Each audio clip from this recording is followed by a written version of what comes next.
Hey guys, good morning. Irish Pepper 2A here. And yesterday I did a video on a bug out bin and why I have what I have in it. I briefly mentioned bug out bags and said I would do a video on that. So today is the day I'm going to do that video. I think a lot of people, when they picture a bug out bag, they have this tactical image of it, this, coyote tan or whatever else with all the molly, the individual first aid kit, all the water bottles hooked on it. That draws a signature to you.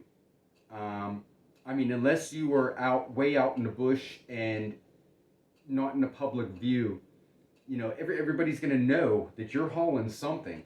And in a SHTF situation, what do you think they're going to be looking for? They're going to be looking for resupplies and who they may be able to take that from.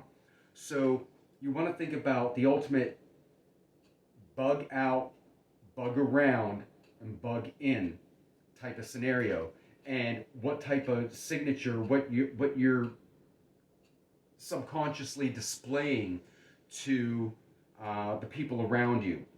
Now, I have a ton of backpacks. I am a backpack junkie. One of the ones I have is a training rucksack.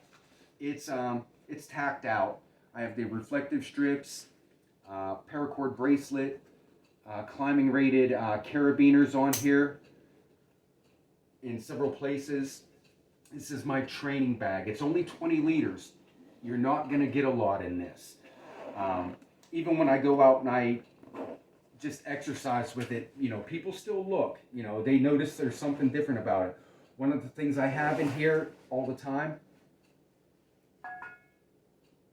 30-pound steel plate. That keeps my shoulders tempered and my lower back strong so that I'm ready if and when I need to actually carry some type of load, not just in theory, but actually do it. I'm used to it. Again, this is not something that I would bug around in. It's not something I would bug out in. It's not big enough. It's not going to. This will maybe carry a day's worth of supplies, if that. But definitely a good tool for preparing yourself. Talk for a few minutes here about being incognito. This is a very cheap Swiss Tech backpack, something that kids go to college with. Some people might carry this to work. It's just got your main compartment, the laptop section, but still roomy. It's got the extra front pocket here, and then two additional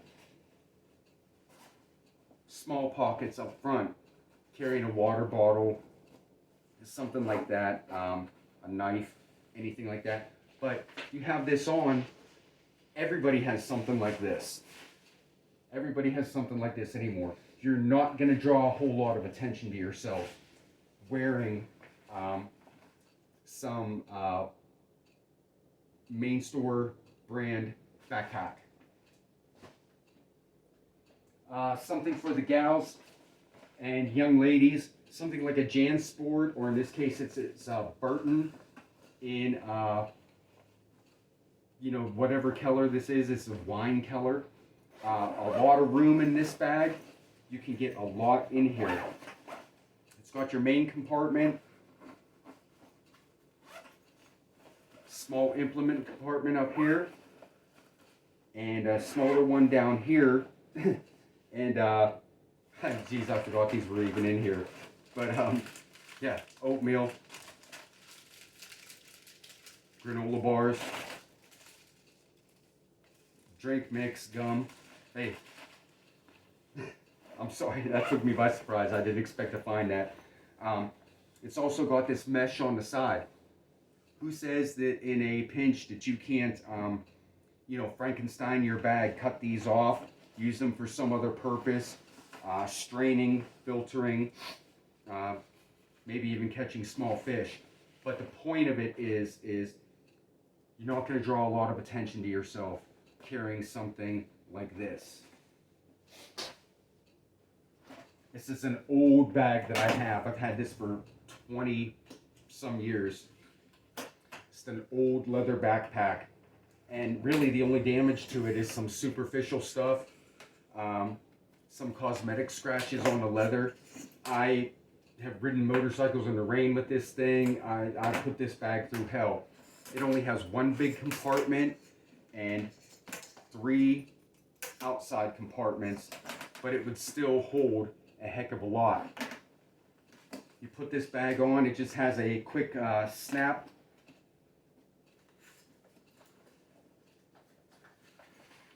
Throwing this one on, you're gonna look more like a drifter, probably even homeless with the way this thing looks. It's definitely been put through the ringer, but it's gonna blend in, doesn't draw a whole lot of attention. And it will carry what you need. Would I want to bug out and hit the bush and be on foot for weeks with this? No.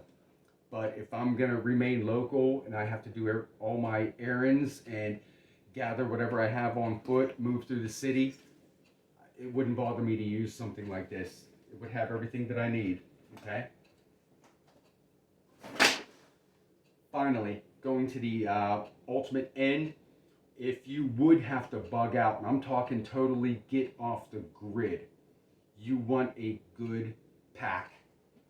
And this one's not bad. It's not the greatest assault pack in the world, but it's not bad. I think this was at a surplus store like $50. It's got a great front storage area with, again, another mesh container. It's got a zipper compartment up here.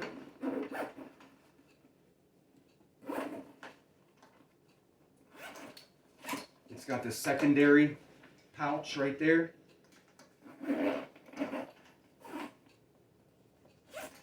Small pouch for incidentals, small items, knife, quick go-to things that you want to grab in a pinch. And then it's got one more right there. Again, quick access for, things like individual first aid kits, tourniquets, things like that you might be carrying in here. It's got the MOLLE features on it. It's got snaps for the sides to help compress it. The only thing I don't like about this one is that it didn't come with a chest strap, but that's easily fixable. It did come with a hip belt, which I apologize, I don't have that attached right now, but the hip belt just connects on and snaps in front. And for those of you in the military, you already know what I'm talking about. For those who don't know, when you're lugging 30, 40, 50, 60 pounds in this thing, it's going to start to fatigue your shoulders. You loosen up your straps and you let the weight ride on your hip belt, okay? Get some of that stress off your shoulders. Let your shoulders rest for a while, then hike it back up and continue and keep alternating like that. That's what's nice about having a pack with a hip belt and or a chest strap. It really helps to take some of the fatigue and load off of your shoulders.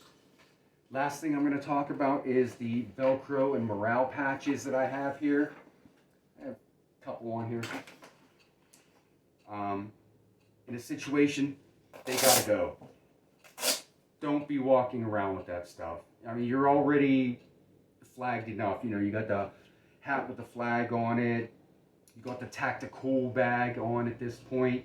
You don't need to draw more attention to yourself than what you're already doing. Again, if you're gonna be in a public space, I would recommend going with some of those other, for lack of a better term, I'm just going to call it civilian. I'm not military. Civilian backpacks. If you really need to get out, then go full on tactical and carry what you need to carry.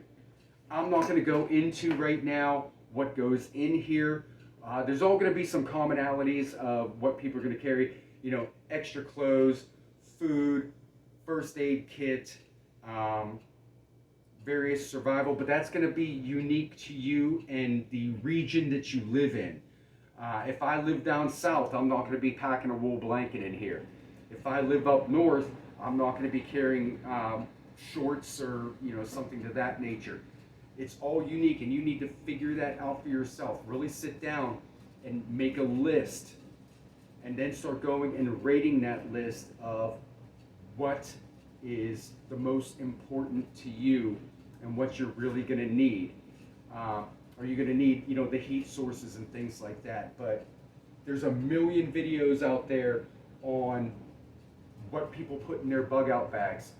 I would suggest you watch 1,000,001. Find the commonalities in them, and then find what's unique to you. And that is going to be your ultimate bug out. Guys, I hope this really helped. If you liked the video, give it a thumbs up. As I said, I'm not a professional YouTuber, just doing this for fun and information. Also, if you have not checked them out, Blood Moon Survivors Guild on Discord. It's a small group of like-minded people. There's invites. They're accepting, people to come in, join the chat, and they talk about everything survival and even more topics. There's more things than I can mention right now in this video. Run by some really great people that are doing some really great things. Again, Blood Moon Survivors Guild on Discord. Check them out. Accept the request, and I promise you, you won't regret it. Anyway, Irish Prepper 2A out. Take care. Have a blessed day.